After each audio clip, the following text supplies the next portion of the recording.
we have to start by understanding what the Vargas are. Okay. And the Vargas are an aspect of every sign. So when we're looking at an astrological chart, oftentimes we get caught up in the idea that we have this Rashi chart. We have this main Varga. Let me share an image here with you. Okay, so let's see here. And what I'm going to be showing you essentially is, if I can get it down here, is some ideas about how the Rashi relates to every Varga. So I'm going to share this screen. Should be able to pull it up here. And so this big square here, this big chart, this is a person's Rashi chart. This is their birth chart. The chart that allows us to see what is going to be coming into a person's path in life. And a lot of people use that chart because it is the ideal chart to use for such things, but they often don't end up using these other divisional charts, the second divisional chart, third divisional chart, fourth, seventh, and so on. And these other divisional charts are aspects of different areas of an individual's life. And when we look at Asheville astrology, they often advise using 16 Vargas. And we'll see a list of all those here in a moment. But the mistake a lot of people make is they'll look at this main chart and they'll just read the chart from this main chart. And then they just barely, or in a very cursory way, look over the divisional charts as if, well, you know, maybe they're important, maybe they mean something. And that's primarily because, to be honest, there is not a whole lot of intensive literature on how to use these Vargas or how to use these divisional charts. And also, there is oftentimes a lot of confusion around just what each divisional chart actually is. So let's just start at the beginning. Now, what are the Vargas? The Vargas, they are aspects of the birth chart, reflections of every sign. They are extrapolations from the main chart. Everything in every Varga, whatever Varga it is, whether it's the Navamsha, the Dasamsha, all come from the main birth chart. I'm going to show you how we find this as we get further into this course.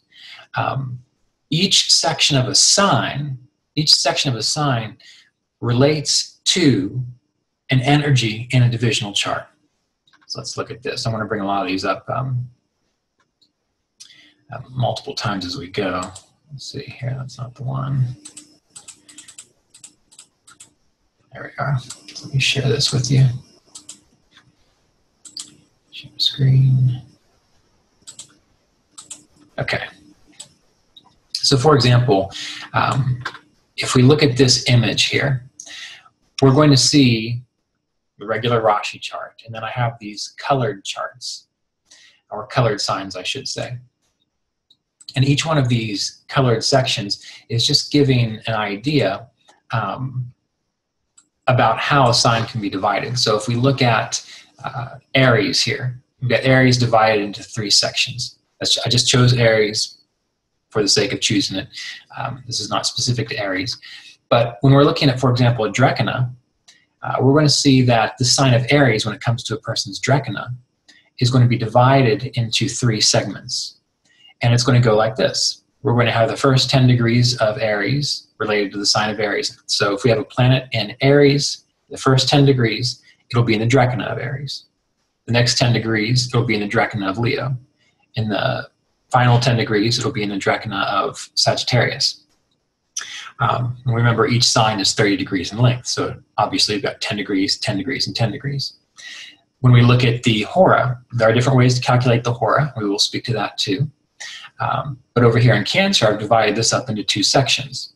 So the first half of Cancer will be related to the sign of Cancer. So from 0 to 15 degrees.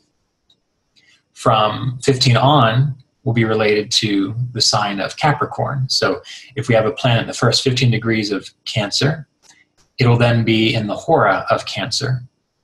If we have a planet in the last 15 degrees of Cancer, it will be in the hora of Capricorn. And then we'll go on here and we'll see that we have Libra. I believe that's divided up into 10 sections. So the Dasumptia, we divide a sign up into 10 sections, all specific to the degree. So if we know what degree a planet is in Libra, we then know what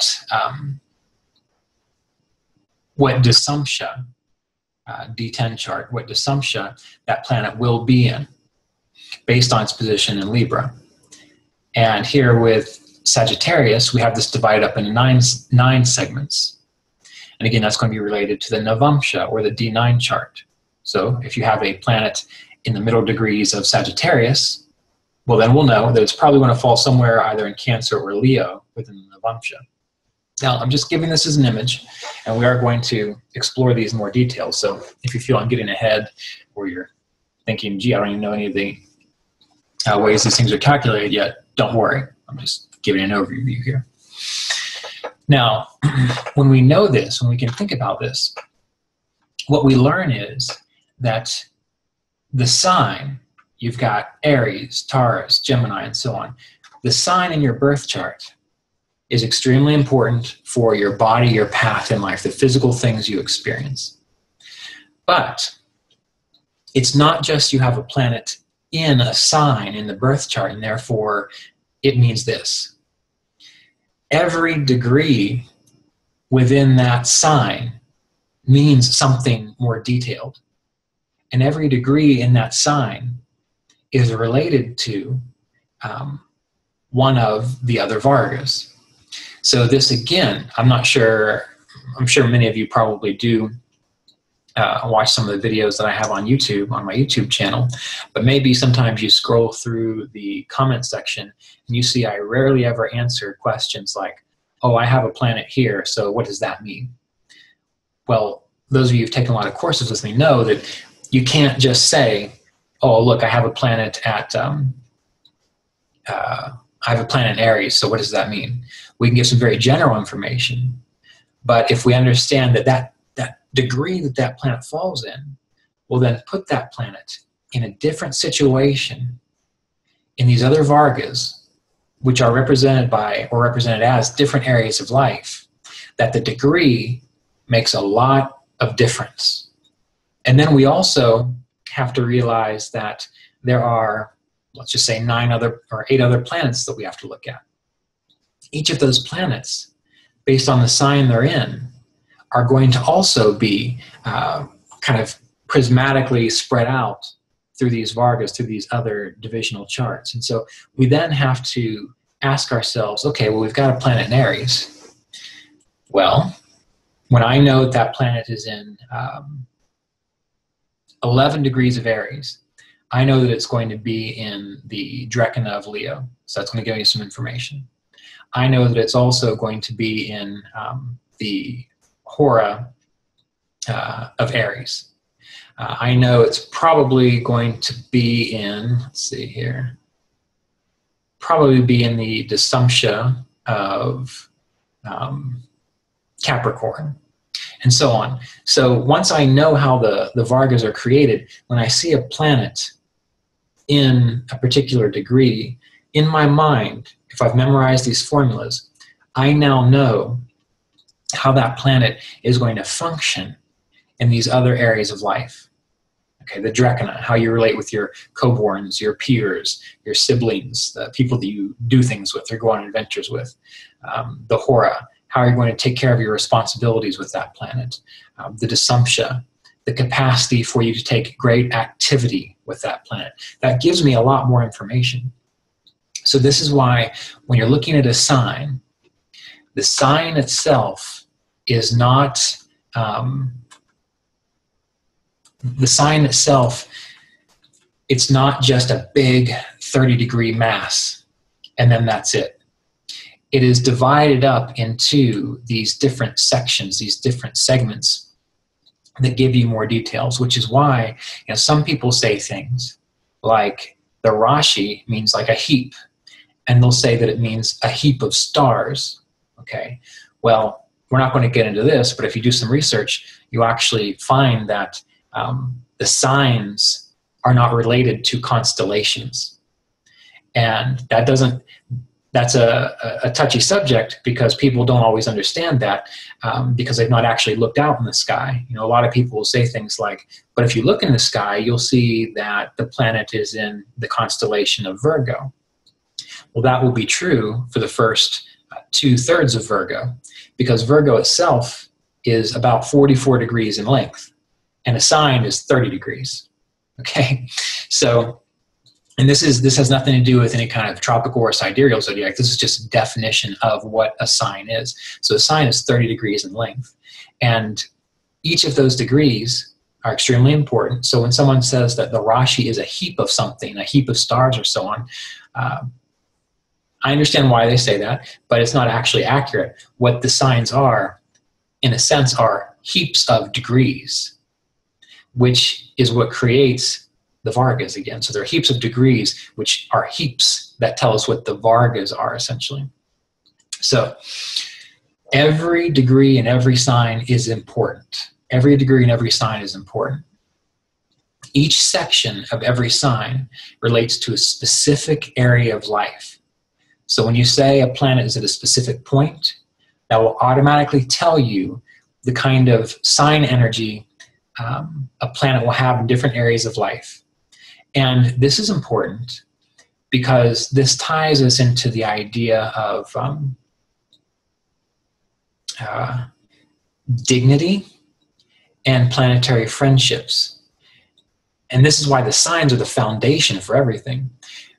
Because if you know what the planetary friendships are, then you know when you take Saturn and stick it in the sign of the Sun, Moon, or Mars, that it is not in a position where it's going to be able to achieve its agenda. Because that's what the planetary friendships and the dignity tell you. They tell you, will this planet be able to do what it's supposed to in life? And that's why, again, you don't want to demonize Saturn, because he also has a role to play. You don't want to demonize any planet because they have a role to play. The question is, are they situated such that they can actually achieve their goals or achieve their agenda? And when you know that if you take Saturn and you stick it in the first 10 degrees of Aries, or the second 10 degrees of Aries, that it's going to end up falling in a drekana of a sign that's unfriendly towards it. And we already know that it's unfriendly in the Rashi because it'll be debilitated there. But you stick it in the first 10 degrees of Aries, the second 10 degrees of Aries, that means that Saturn's going to fall in Aries in the drekana with the first 10 degrees, or Leo in the drekana with the second 10 degrees of Aries. But if you stick it in the final 10 degrees of Aries, which would be, from 20 degrees to 30 degrees, it's going to fall in the drekana of Sagittarius. Which, is it then falling in the sign of an enemy? No, it's falling in a neutral sign. It's falling in Sagittarius, Jupiter sign. Now, it still might not be the best because it's not a friend sign exactly, but you know that Saturn might work a bit better in those final 10 degrees of Aries when it comes to the area of life related to the drekana, co-born siblings, achieving goals with the people around you. So by knowing this, hopefully what you're seeing is that one of the most important principles of astrology, period, is understanding how the signs work. And I'm so glad that you're here, because you're going to learn this today if you don't already know it. And a lot of people miss this, and they say things like, oh, I've read enough books, I've taken enough classes, I know what the signs mean, yeah, it's just this. And they wonder why they're not that really as accurate as an astrologer as they need to be. They wonder why, or maybe they don't really care, they just have fun talking about astrology. But if they do wonder, they may wonder why they're not able to do astrology as well as they should be able to, because they have this real cursory knowledge of the signs and have never really understood that dignity, planetary friendships play an extremely important role in regards to how each planet functions within the chart. And more importantly, that each individual degree within a chart is important. And And, for example, I decided to go to the NCGR conference in Baltimore this February just to attend and see what it's all about. I've met a few of the astrologers who will be speaking there, and they seem like very, nice, intelligent people. But I was going through the Vedic astrology section, and I want to attend to see how this teacher speaks. I'm not familiar with the teacher. I don't know who he is exactly, but he was talking specifically about what you really need to do is pay attention to the Navamsha to see how this Rashi chart is going to work. And you hear that a lot. People focus on the Navamsha, and that's usually about it, as though that's going to give the full picture. But the Navamsha is only 1/16 of all of the options that you have there. So again, this exploration of the Vargas, it's not as, how would I put it? It's not as well developed as it needs to be. In the astrologers that I've talked to, many people don't quite understand exactly how they work. So you just taking this class, getting this very basic understanding of what it's all about, you're going to be able to do astrology so much better than you've ever really imagined, and probably other people have too. The trouble is that you're going to learn just how complicated astrology is. I was thinking about that the other day, and usually astrology, way back, was reserved for nobility, because it was so complicated. You had to have an astrologer on hand to do one person's chart. It took a long time, and then it became more of a popular in vogue thing to do it very basic, which is when it became open more to the masses. But the problem is when that occurred, we lost a lot of the subtlety of astrology, because think about it like this. If you have a king or a noble person who has a lot of money, they can hire someone to just work on their chart for days to get it right. Days or weeks, sometimes even years probably.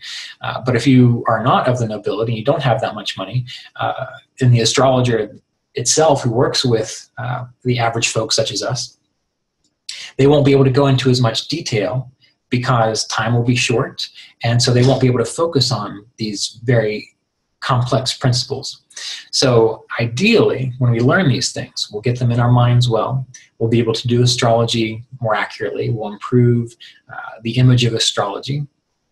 And we'll be able to spend more time reflecting upon the questions that are asked of us so that we can help people in the clearest, most precise fashion possible. That's really the goal of all of this work. So anyway, let's return here.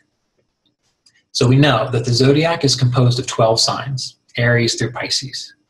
Each sign is 30 degrees in length. Each sign is 30 degrees in length. And as I mentioned, the signs are not related to the constellations, because as we've seen, some constellations are 44 degrees in size. Some constellations are 21 degrees in size. When you think about Scorpio, the only portion of Scorpio the planets actually go through is 7 degrees of Scorpio. So it's not about the stars, it's about the degrees. Each degree holds specific information about how to create the Vargas, the harmonic charts, representing different areas of your life. Now, in astrological texts like Sarvarta Chintamani, Brihat Prashara, Horashastra, Yavana Jataka,